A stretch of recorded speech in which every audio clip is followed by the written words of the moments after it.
You can have all sorts of videos on your EzyCourse site. You can have them within courses, on web pages, in libraries.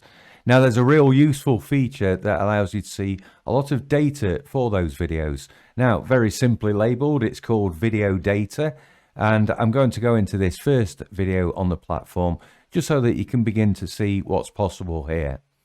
Now you can choose from a range of thumbnails from within the video, but also you can upload your own thumbnails as well. So this is the image that appears before the video is played. So if you want some nice branded thumbnails on your videos, on your site, within your libraries, you can do that very easily from this section.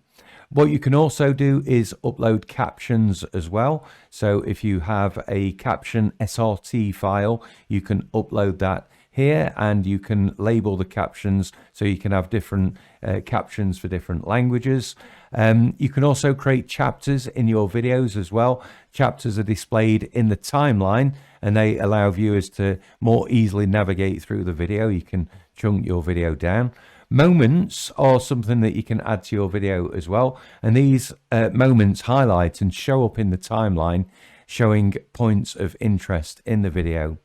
Now statistics shows you how many times the video has been viewed and the watch time for that video as well. And there's also some embed code that allows you to embed that video elsewhere as well. So lots of information available to you in the video data section. Videos are generally a powerful feature of the EzyCourse platform. Like I say, you can use them in courses, in libraries, on web pages. So this is a real good section for you to have a look at.